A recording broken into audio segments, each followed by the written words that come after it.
My guest today is Alex Kim.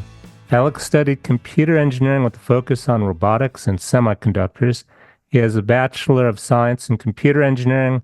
He's a software engineer with 19 years of experience with expertise in data engineering, fintech, and cybersecurity. Welcome to my show, Alex. Thank you. Thank you for having me. BCL, which I almost spelled wrong, or the acronym BCL. It's like, what is that? Sounds kind of innocuous. Yeah, until you actually say brain, like your brain, computer interface. Think about your brain, the words your brain, and computer interface. Just don't, I'm not comfortable with that. So explain what that is. People listening who just trying to catch up, keep up with technology, and maybe even not even heard the acronym, or when they do, they won't understand. It means your brain is being plugged into a computer and you have something to say about this. What is it, first of all? So a brain-computer interface is very much that. It's a way to send basically signals. You can send and receive signals from your brain to a computer. So therefore, it is literally a brain-computer interface. I'm merely an avid enthusiast of this matter and subject because it is becoming a part of our reality. It seems like it's like phones and wireless 5G. You can't really stop it. But mainly, I noticed something you mentioned about the difference between non-invasive and invasive, like the Neuralink, the Tesla, the Musk idea, I think is going to be literally irreversible, where you're plugged in like the Borg. I didn't know there was options like what would be non-invasive. That sounds much better. Yes, just like in an elevator, an escalator, even a rocket that's set to launch into space has a very large red button that you can push to stop the sequence in the event of emergency. In the same instance, even more critical of something that's connected to your brain, you need to be able to maybe turn it off without um, affecting your safety. Um, Yeah, well, speaking of which, what came to mind is if I connect to the computer, if I read my Facebook scroll, every other post is an ad. So if I had a brain connected to my computer, I could be driving or something, and all of a sudden there's an ad because it knows I'm going to the grocery store, right? And it knows I'm going to the grocery store and it's try to sell me something. I want to be able to turn it off.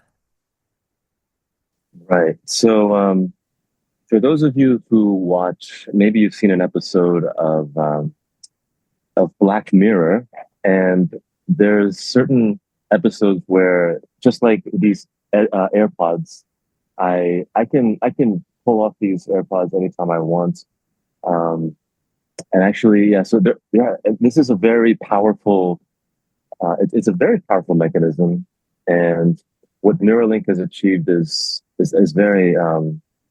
It's quite a remarkable step. However, What is the Neuralink? Tell me more about that because I only know the word and that it's also a Musk company, I think. He's invested in it. What exactly did they do? sure. So they've developed a technology that can surgically implant electrodes. Basically, it can connect wires directly to your brain and read Oh, direct instead of signals. doing the skull cap, like instead of using the gel and sticking the electrodes, moving your hair, making a mess with the gel.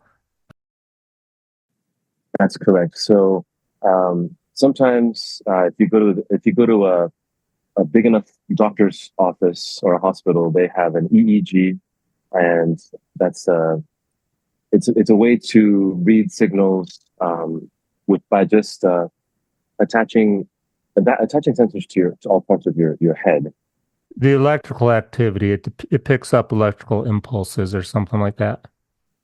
That's correct. So um, your body, it generates, I think, around 12 volts of electricity, and your brain has very noticeable, or at least very readable, scannable tech, electrical signals, at least with today's technology. However, the precision and the strength of how much we can read those signals is quite limited, which is why Neuralink has established an approach where they're going to take some risks and they're going to actually drill. So Neuralink will drill a surgically small, a very small hole through your skull and directly into your brain.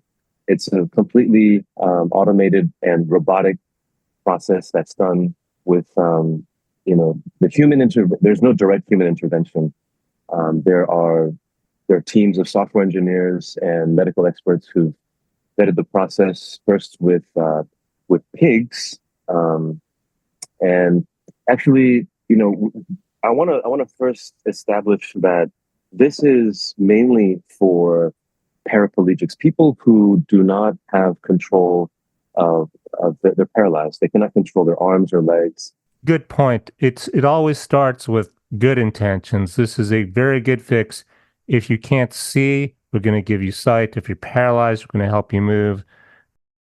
What you and I think are worried about is, well, what happens when the company I work for decides I'm not smart enough, and rather than use my phone, they want to do telepathic. They just want to make me smarter, better, like a machine. The next generation of applications is what I think we're worried about. And yes, so Elon Musk and the team at Neuralink, their long range vision for beyond the next year and 10 years and 20 years is something called and augmented intelligence, where so there's some existential risk. There's a risk to our survival as a human species, that including nuclear warfare and maybe like some crazy pandemic. But among those risks to human survival is a computer that maybe decides that humans are actually part of the problem for human survival, and maybe there's some computer or a true artificial intelligence that can be a risk to us, our safety. You might have heard of some thought experiments where an artificial intelligence decides that humans are truly a great risk to Earth's environmental sustainability, and so. Oh, sure. It's an example. You have AI help you figure out how to take a preservation, like a sanctuary, a bird sanctuary, or where there's a lake, and you tell it protect the bird sanctuary, and some fishermen somehow get out there, and it decides to take the fishermen out. You told it to protect it. But I mean more of not in a doomsday, but more of a just we like mind control. You know, you could call me conspiracy guy here. Mind control to where, or one application, right, is it's connected like your smart home. So the chip in your head would know uh, what's on your phone. Instead of your phone, you wouldn't need your phone. It'd be in your head, connected to the Internet of all things, right? Could like if you would need to hail a taxi or an Uber car, it would know by your thoughts that you want to be picked up, that you need one, right? But then you always have Yes. people hacking cybersecurity, and it's amazing what's really happening with the cybersecurity thing. Like satellites in space have to be worried about being hijacked. We're not talking about your laptop, you know. So what happens if not AI, but a foreign entity, another nation wants to hack into the population? Stuff like that's possible, right?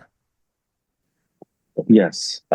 Even I think we're really underestimating, the power that this has, and we're actually very much overestimating the power that we believe we have, and we're overestimating the understanding we have of the human brain, and actually we're over focusing, especially in Western civilization, over focusing on the brain and the head as the source of intelligence. So even a very experienced neuroscientist once said that if we need to walk 2 kilometers, if we need to walk 1 mile to understand the brain and everything and how it works, we've barely walked a fraction of a nanometer. We've barely even started, right?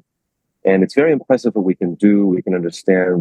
We can model a lot of the brain. However, even modeling it, there are 80 to 100 billion neurons. These are the electrical signals that we can actually see with sensors. However, there's another part. Actually, that could be the least interesting thing about the brain.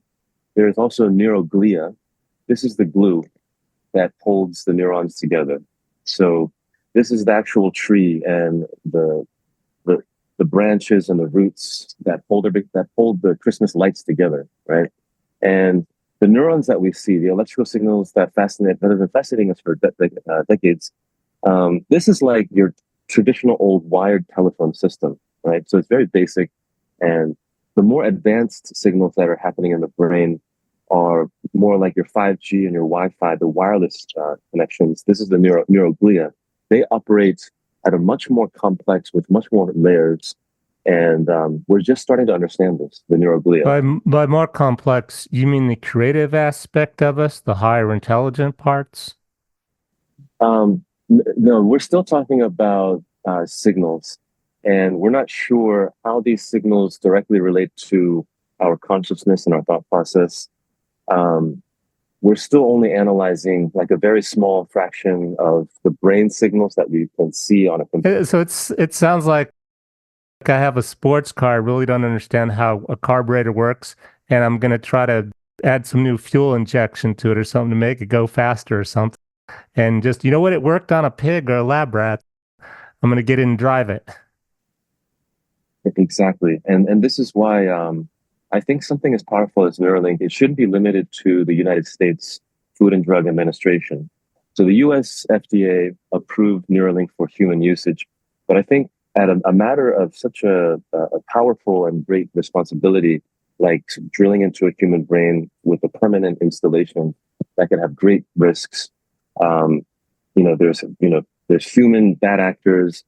There's issues of mental stability and health that we're still barely understanding now.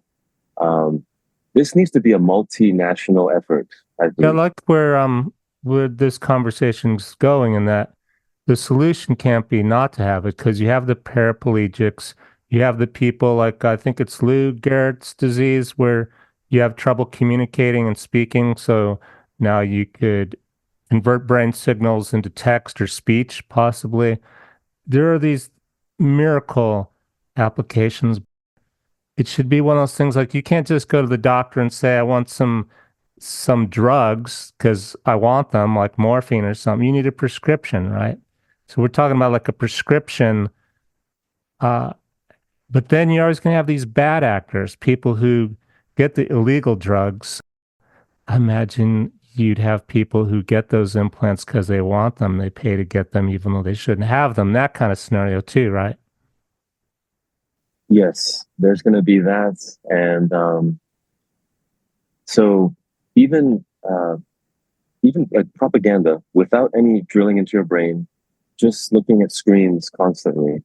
Um, a long time ago, humans with a lot of power at the time, they spent a lot of time and energy to constantly get into your mind, just through loudspeakers and parades and things that are very, very much analog and nothing on the internet. But the internet has made things very, very fair. We have free access to the largest library humanity's ever known. We have internet search, and but if something is irreversible, that's comes with too Oh, many so risks. irreversible. Tell me about that part. And I think we didn't finish about the non-invasive versus Yeah. invasive, or maybe invasive is pretty much the sports car, and if you're non-invasive, why bother? Um, what, it can't be removed. Why is that? It can't. Why can it not be unplugged? Well, Neuralink, they I wish they had a more balanced message to the public, because they're not and also a more balanced approach to their technology development. They have not developed the technology to remove Neuralink. Um, yes, they got U.S. FDA approval to put it into a pig and a human's brain. However, there's no technology to take it out that I know of. Is it maybe because it's like I just had one done for the first time, and they made it sound so easy. I said yes. I would never say yes again. For my tooth, it was an implant, a fake tooth, where they drill and then they set some in your jaw, and then after the gums and the bone in your mouth grows back around that, then they put the real tooth on. So you basically can't take it out unless you drill into your jawbone again, worse than having a tooth removed. So could it be some similar with the way they put the wires in your brain? So yes, that's what I understand. Like tissue will grow around it, and then you won't be able to remove it without taking out part of your brain, your tissue, your cells of your brain. That's right. And your brain cells reproducing and healing is a process that we know very little about, and it's not meant to be tampered for. I guess for the 5 billion years, so if you subscribe to that theory, if life has been around for 5 billion years, you know, maybe We it's would going have to be been silly. Like, God would have made us with a port, like a USB port, if we are supposed to have a computer hookup. Tell me about about the drilling through the skull. For environmental reasons, I'm familiar with the idea of the blood-brain barrier, where your blood vessels are not even supposed to transfer stuff in between your brain and what's outside your brain to keep toxins and poisons out. You would literally be penetrating the blood-brain barrier to put a wire in, no? yes, and although maybe they had time to consider and prepare for the first order effects. What I mean by first order effects are something that happens within a year, possibly 6 months. I don't know how long the pigs had it in, but the humans that haven't had it in, I don't think the humans have had it in longer than a year or 2 years at most. But there usually in complex systems there are second and third order effects that you will not observe, and it's impossible to know about until 5, 10 years later. And what are And those? What those does that mean, effects, second or third order effects? this is basically things that they're too complex to predict with the statistics and mathematics and all the technology on a golden plate that we have now. Even if everything worked perfectly, it's impossible to know. It's basically the first order effects. What my understanding is, there's a horizon. You cannot see over my shoulder. You cannot see over that horizon behind me. And that's beyond that horizon are second and third order effects that you cannot plan for. And this is why it's so, Like a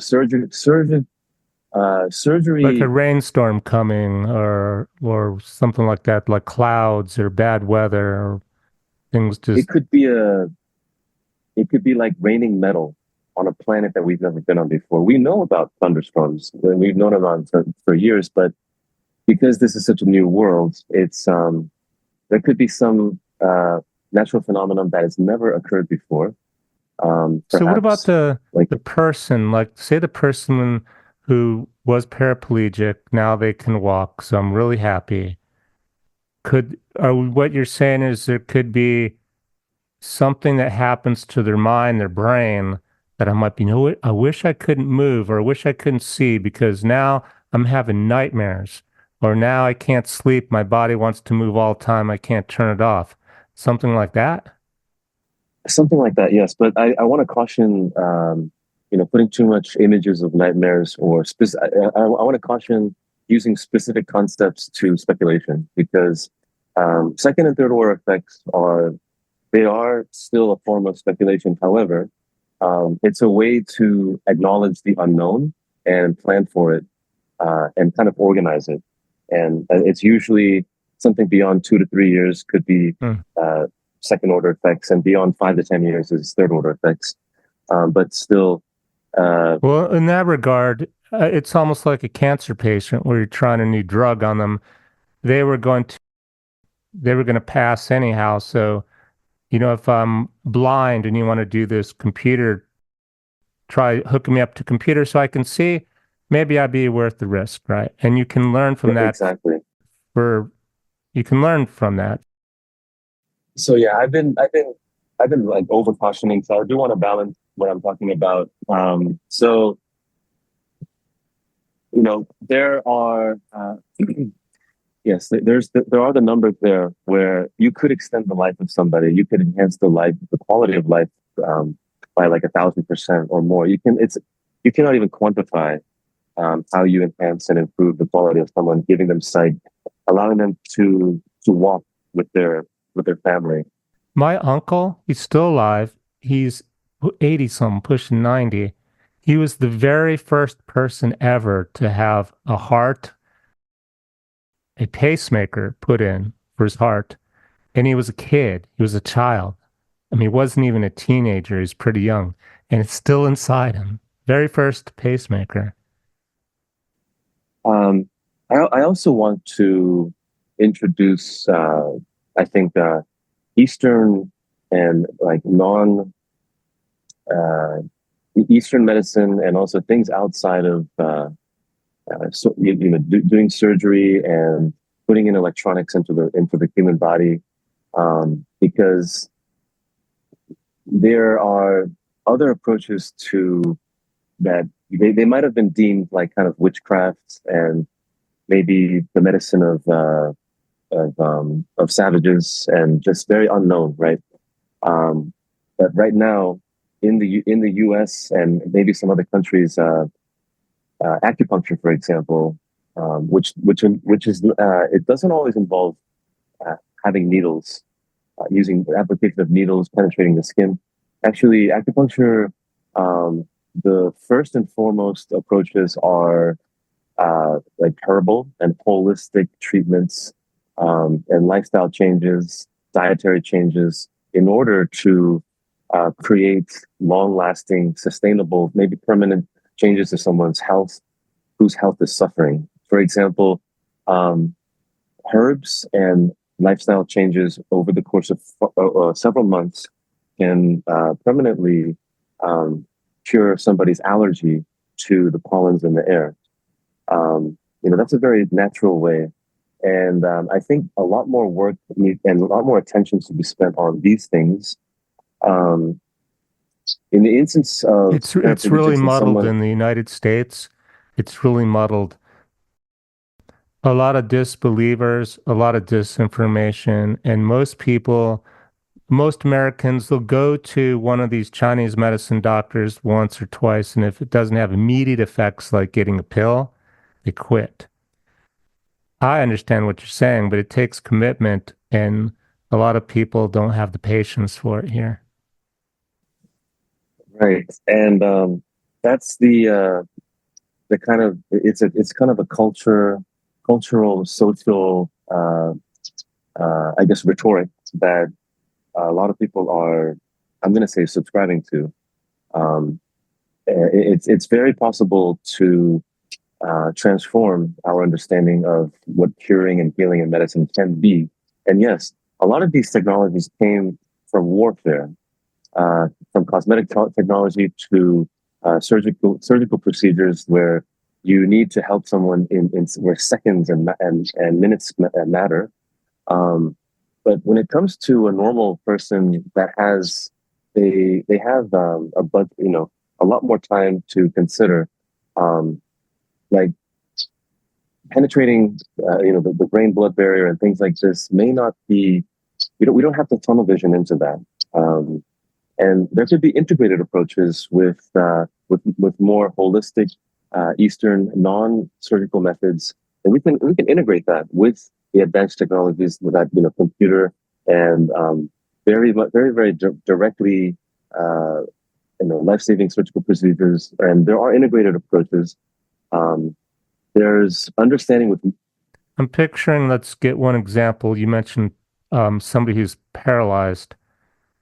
Are you suggesting that they were to try acupuncture in addition to the brain computer connection? perhaps not in a single individual. I'm talking about maybe a group of people over the course of years or decades. Um, if we combine first the understanding, and yes, perhaps yes, maybe with certain individuals, um, with paraplegic, it could be very difficult to combine because again, we don't really understand um, Alex, I just had the this new innovative idea, or maybe someone's tried it. Instead of doing the brain going through the skull and putting the chip in first, what if you did the non-invasive where you can measure the feedback of electrical activity in the brain and you try to do acupuncture and you used AI to model the feedback on where putting needles was working and not working and having a response in the brain? Has anybody done something like that? you know what? I bet you somebody's thought of it and someone may have even tried it. However, we're not talking about it and we need to talk about it. We really, I love that idea. And actually, even without needles, right? Because Pressure points. Yeah, pressure, acupressure, right? that's right. And you can use heat and also with ultrasonics and also the EEG. I think it's the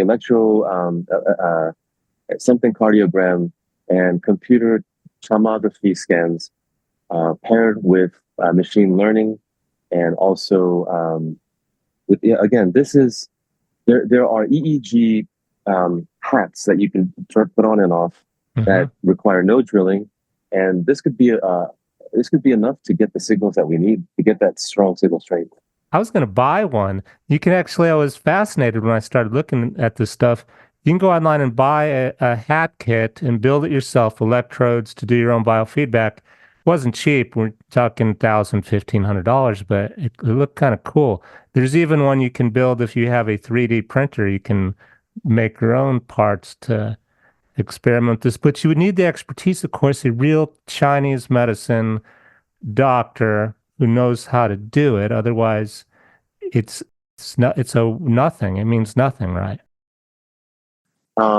Yes, and actually, I don't want to discourage anyone from trying, but yes, I do want to caution applications of it because yes, there are communities for the EEG.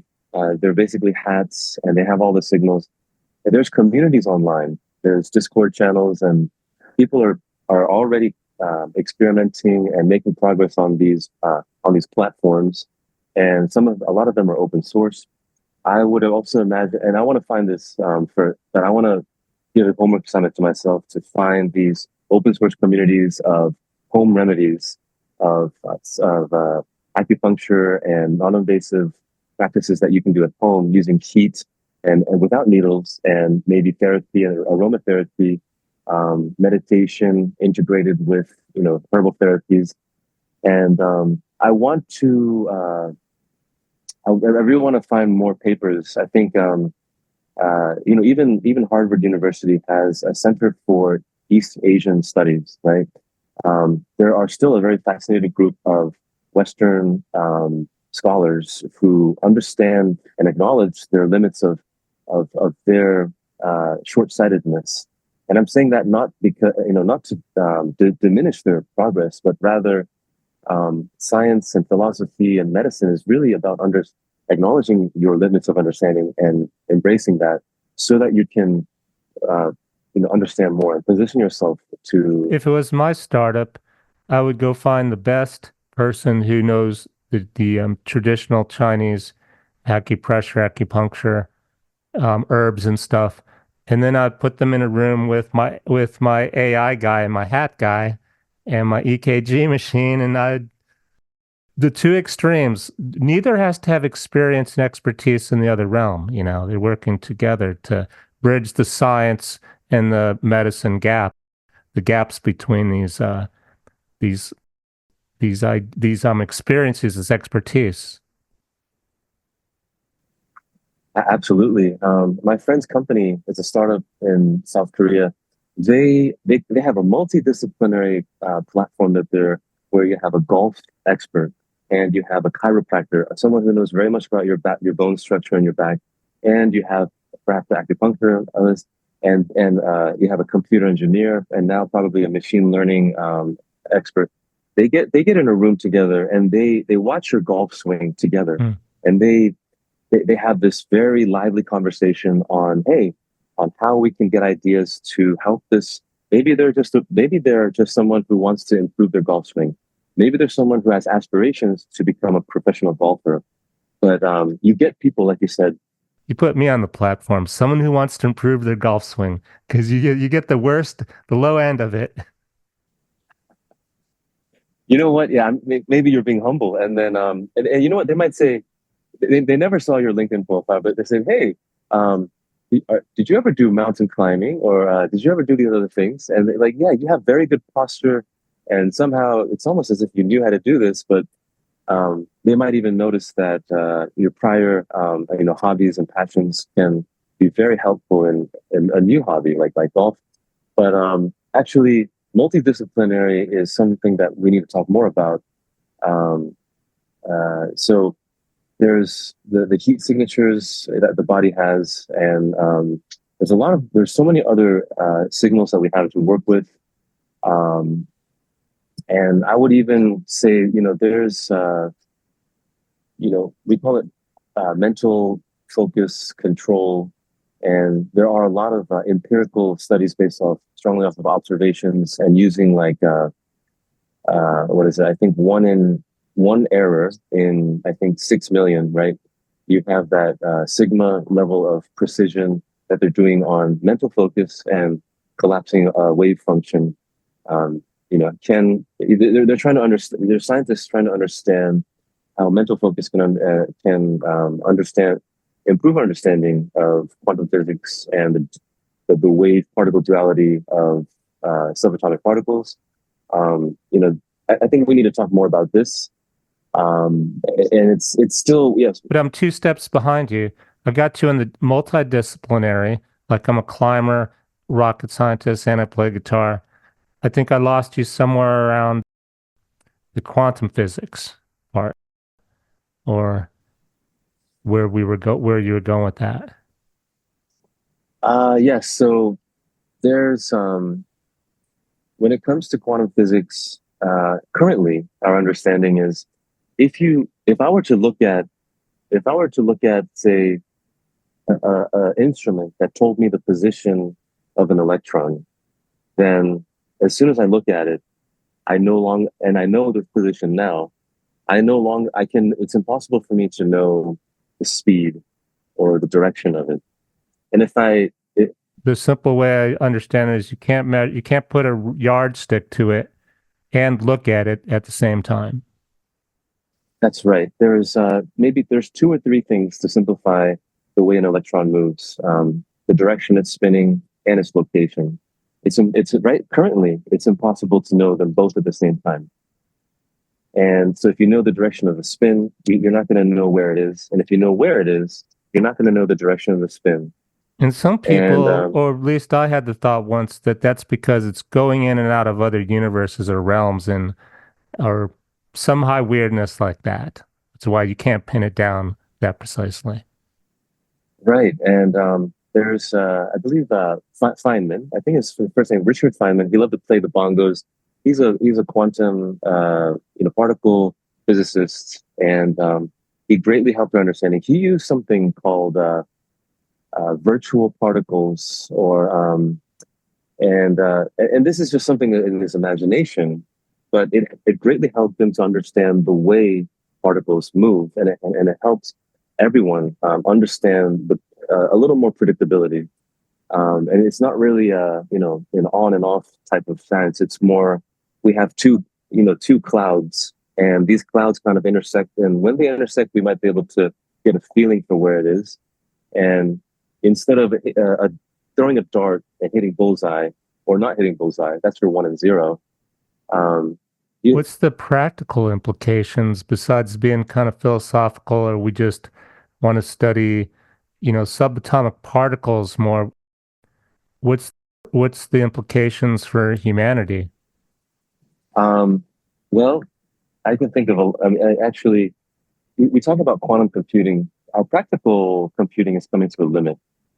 We made them so small and fast that the electrical signals um, are the electrical. When you make them so small and fast, the electrical signals no longer work in the traditional computer modeling and architecture. So the next practical solution is to go quantum computing. So in the short answer for practicality is um, well, I really love 3D models, and I'm a huge fan of Pixar movies. It takes literally armies of brilliant computer graphic artists, and it takes maybe enough power to power like a small city to compute and process a 2 hour movie that involves computer graphics. It makes me feel better when you say an army because I could spend like hours on my computer trying to do a little graphic for my YouTube station or something. And I'm like, why is it taking me so long? I don't feel so bad now. An army of people, they're probably getting micromanaged down to doing the little task like I was trying to do. Right. And I think a lot of that has to do with just the way the computers are built. And so, this, an analogy that I'm going to borrow is if you put a if you put myself in a maze, it's going to take me a while. I gotta find all the dead ends and finally find the exit. Right. However, instead of putting me or you or even like you and 10 of our friends to find that, yeah, we're going to find it 10 times faster. Something that's even better is what if you poured water into this maze? That water is going to find at the same time every single dead end, and even by the time it finds the third dead end, it's already going to find the exit. So pouring water into this maze, that maze is the way computers traditionally work, and it's going to take you or me, or maybe 10 of our friends. That's the multi-core processors that you hear about. It's going to find it 10 to 100 times faster. However, if you pour water into it, this is like tens of thousands, millions of times faster. That it's like comparing you and I walking, comparing that to a rocket, like an orbital rocket In circling terms of Earth, right? making it work, is the trouble they don't they know it'd be faster, but they can't measure and look at it at the same time. There's some hang-ups. And by the way, how does that differ, or is that the same thing as nanotechnology? Well, nanotechnology is now actually computer processors are in something even smaller and more advanced than nanotechnology. Um, there's smaller than nano, I believe, is a picometer. Nano is a billionth. Pico is, I think, maybe a trillionth of a meter. Oh, so the existing circuits are pretty small already. They're nano already, these I believe they're smaller than nano. So it might be, nano is a billionth, pico is a trillionth, and then there's femto, which is a quintillion, right? So 1,000 times smaller than a trillion. And when you have the femtometer, this is the size of something in your hard drives, right? These are the on and off switches. They're so small that an electron, if this is a switch that's a femtometer, and this is an electron is actually around the same size, and that's why an on and off switch, it's too small now. That electron is just going to hop over it, and you can no longer stop the electricity flow and have that on and off switch that creates your CPU processor, your bits and memory, and the hard bytes, drive. right? Are we still on bits and bytes, ones and zeros? That's right. So traditionally we got bits and bytes, and when you say you got 1 megabyte of memory, those on and off switches that make up your memory are so small that they can't stop the electricity flow properly, right? You get into that weird quantum world, and now this is where we need quantum electricity, quantum understanding. And so instead of the on and off switch, you have a sphere. And that dart, instead of hitting a 2D on or off, that dart is going to hit a sphere maybe 20% north and 80% south. And the benefit of being on a sphere that's 20% north and south and on a very specific longitude, latitude, you got like GPS coordinate for it gets the best of both worlds for north and south. And with this weird I'm expression kind of of work and losing sound. track of how I would use this in my computer. So I get the simple electron on and off, yes or no, bit or byte. The sphere and the It's no longer on and off. You're when you can work with the gray area, we can now basically even Microsoft, they have C++ plus plus, and you have integers and strings. They also have a qubit, right? And when you have a qubit, you can basically use the gray area between on and off, right? And when you allow that, you're working with something called superposition, and also superposition is being on and off at the same time at a certain percentage. oh, I see. That's why the positioning on it comes into play so much. You need the position to like a GPS to have any of it work. Yes, and you do your best to understand where it is. Even the GPS on your phone and your car, it takes three satellites in space to give you that approximation, but it's still an approximation. It's always a disclaimer to you that I might be off by a meter or more, and you get in the Yep, mountains, yep, even maybe 3 meters. yep, I get it. So if you imagine that, it gives you that beauty of almost you can never be lost. You can never lose a person or your phone on this earth. Um, All this bits and bytes talk has made me remember in terms of back to the computer brain computer interface. Today, the newer your computer, the more likely this will happen. You used to just be able to accidentally pull out a thumb drive and it would give you a warning message, but it wouldn't wipe your thumb drive, make it useless. Because of all security and the remembering revisions, for whatever reason, the dongle on my computer must have just not been perfect. When I pulled out the thumb drive, gone, wiped. So yes. I think of that with the What brain computer interface. What if it wiped your brain? That's I don't want to. Yeah, we don't want to scare people about this. I want to have a healthy excitement, but yes, cautionary approach to BCIs, brain computer interfaces, because um, as much as I'm not a supporter of Neuralink's very much invasive approach. I very much support their ability to, again, people who never walked, to go for a jog with their family. yeah. But I do want them to build the controls, just like even Elon Musk talked about controls for AI safety are just as important as the controls for nuclear weapons, are just as important for brain computer interfaces, maybe more. I hope they invest the time, and they're very smart people to make those triple, quadruple checks for that. I've been speaking with Alex Kim. If you'd like to connect with him, his LinkedIn profile will be in the show notes. Thanks so much for being on my show, Alex. Thank you for having me, Daniel. It's a pleasure to talk to you.